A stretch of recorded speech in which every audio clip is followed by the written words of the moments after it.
Yo, yo, yo, what is up, everyone? I'm gonna take the signature sip of coffee before the video starts, so you guys are just gonna have to listen to that for just 5 seconds. I'm actually just griping on, so I just need to drink this cup of coffee now. My girlfriend got us macadamian nut flavor coffee, and it's very interesting.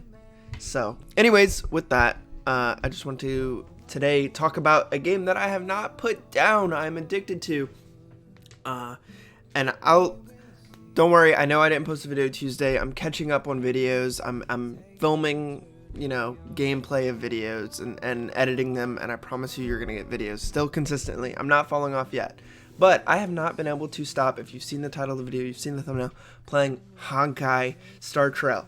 If you don't know what that game is, it is a Gatcha turn-based strategy. Would it be turn-based combat game where it's your job as a character called the Trailblazer to figure out what's wrong with each world you visit and to solve that world's problem. Typically, these problems are caused by this object of power called the Stellaris.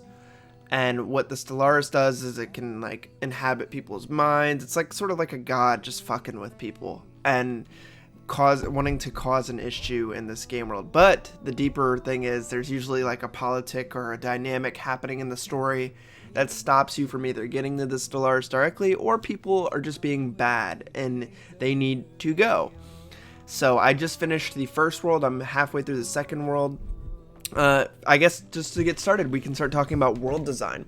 Initially, I thought this game would be sort of similar to Genshin, where it's a lot of greenery or one specific setting. And I was very surprised to know that I distinctly recall playing that first area, and I was like, if this whole game takes place on a space station, I'm gonna hate it. And I was so surprised to see that in the second world, you go to a second world or a first world, which is called Jahara or Jericho or something. Excuse me. And it is, it's not great. That first world impression is just snow and brick, which is fine. It's a complete juxtaposition from the previous world or previous area, which is the space station. But what really sold me on the game is when you get to the latter half of that world and you go underground and see what's happening underground, and then you go to the second world. Not spoilers for anyone, but it's like a Asian themed, futuristic, but also a bit of old world history with what's it called? All these different Asian culture things that are just spread across this world and monsters, and it makes it really interesting. I'm sorry if that's offensive to anyone with how I worded that, but it's just super fresh from the previous world and then the space station previously. Now, as you go throughout this game, you get this thing called Trailblazer levels, which unlock features for you in the game, whether it be combat scenarios, world simulations, or just plain old story missions. One of the defining features of this said game is the world simulations, which is a roguelite-ish take on the game. You go into this simulated universe and you take on these various tasks, or sometimes it's fighting, sometimes it's an event, sometimes it's just talking, sometimes it's reviving your people, sometimes it's getting these things called curios and blessings to level up your gameplay. But these things make things feel really fresh. And I really enjoyed that from what is essentially seemingly a simple game that evolves and builds upon its premise as you play. So what I'm saying is, if you play that game, play it up until you get to the first world, and then let that be the deciding factor if you want to enjoy it or not. I think once you get to that first world and you play through a little bit of that and you see what's happening in the story and everything like that, you're going to love it. Initially, didn't like the story that much, honestly, though. I don't enjoy narrative just being told to me, if that makes sense. I know that sounds weird, but I don't enjoy just the white text spanning at the bottom of the screen and I'm clicking through it and just having it very directly presented to me. have these cool cutscenes or have these cool moments or interesting things that develop the character, or the animated cutscenes, which go hard in this game, by the way. There's some scenes in this game where just some incredible, whoever designed it just did a great job.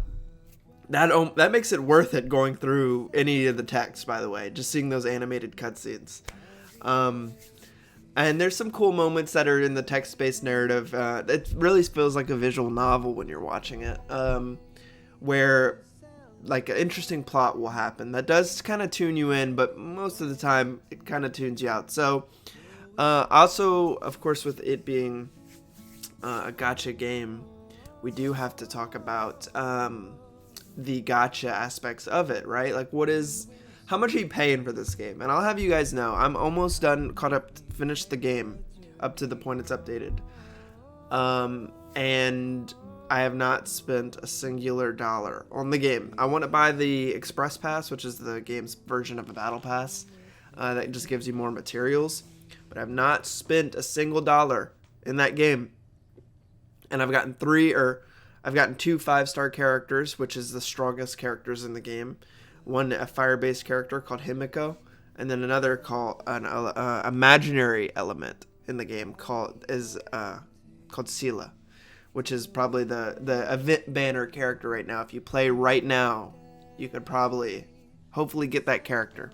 So I think there is definitely probably, like, if you really want a specific pool, you're gonna be shelling out some cash. I got this character called Hook 8 times in the event banner, and I wanted to just smash my head onto the table, but part of it is the fun of it. If you get a mock-up character and you get that character 8 times, you're able to still level up that character and make them stronger and make them a viable part of the team. So the thing is, though, I am starting to sort of feel the grind a little bit. I'm not pulling any more characters. I got the characters I want from the banners, unless I get the tickets. But I am starting to feel the grind a little bit in the materials, but I'm at the end of the game, mind you. So don't listen. My characters are all level 60. I've cleared so many world simulations. I've cleared all these events, and that is the one thing I'm like, dang, I'm running out of this. There's this material you get. Another complaint, there's 800 different materials, by the way. There's so many different currencies, it's mind-boggling. And like different things to level up your characters and things you use to level up these objects called light cones, which make your character definitively stronger. There's different things to level up your equipment. There's different things to level up your Eidolons. There's so many currencies. It's overwhelming, but if you are already kind of like wanting to get into a gacha game, you know what you're getting into. Let me take a sip of my coffee real quick, guys. The first gacha game I ever played in my life. Some of you, I think it's ended. I don't think you can play it anymore. But the Kingdom Hearts mobile game that came out ages ago. I forget exactly what it's called, but you play as these little chibis and you run around, and part of the promise of the game was it's integral to the story that you play this. You run around as these little chibis and you collect these medals of all the different Final Fantasy characters that let you use their sort of abilities in the game. It was okay. It was an okay game. I remember it being hella grindy, and like I'm not able to catch up to the story because there's so much content to run through it. But yeah, that game was cool. That was my first experience in a gacha game where I spent money, and I was like, yeah, I want to play and get these characters. But I enjoyed it nonetheless, and it was a fun time. But that was sort of my first intro into gacha games. And then I played, of course, Genshin, which I really enjoyed. I have some history with this, so I'm not just spouting nonsense with these games. Genshin was the first big one I got into, like the AAA. I think it's the first one a lot of people got into. And you sort of, I learned of the material grind and all the different currencies and what you're pulling for in the gachas and how you should be pulling and how to restart an account to get a 5-star pull and just keep doing that. But in Genshin, it's such an open world aspect of that game that I didn't even really pull characters that much because I was just so addicted to wanting to explore the world and do all these little side activities that reward you with points to keep going in the game.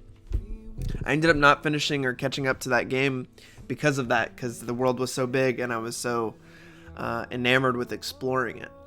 So, sort of, the good thing about Honkai, if you thought Genshin was too wide and you thought it was too big in scope and there's too much to do, Honkai really narrows that path down. You have these like areas you explore, but it's very like you're in a linear space, right? There's nothing that's like you can climb up into this mountain, or you can climb down into this like gully, or you can just explore the beaches for the day. I remember in Genshin I would just say, all right, today I want to cover this much of the map, you know?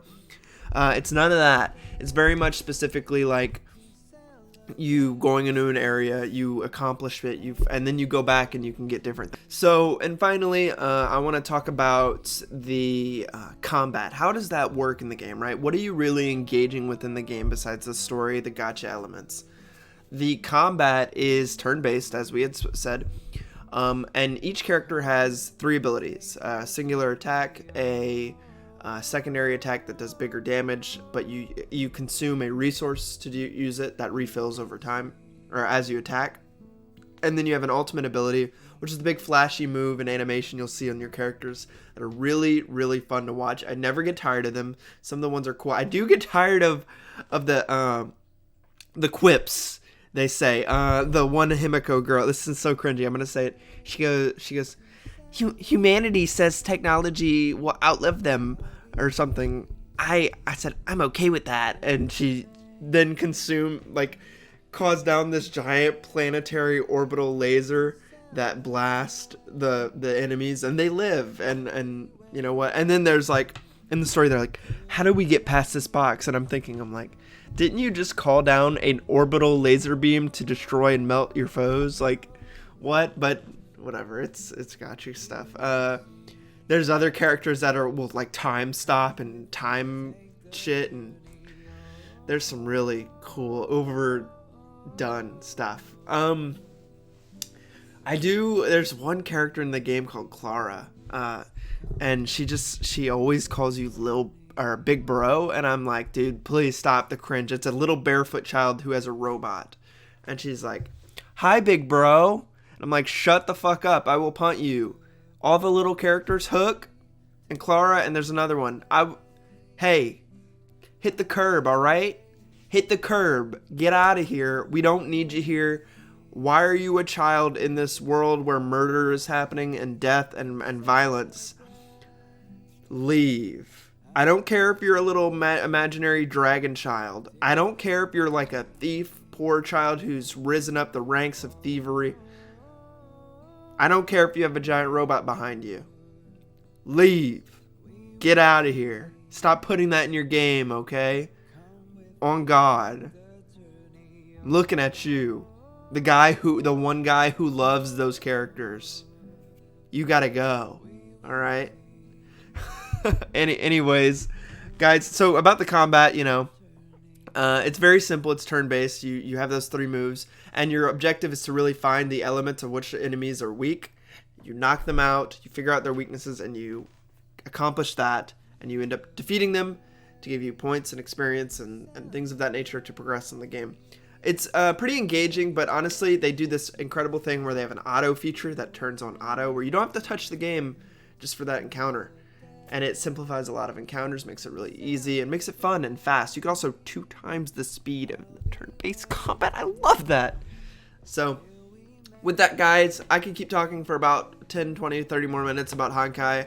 I want to go play it, though, before I have to stream today. If you're around, make sure you like, comment, what you think of Honkai? What do you think of gacha games? Do you think they're garbage? I thought they were garbage, and now I love them sometimes. I only played Genshin and Honkai. What am I saying?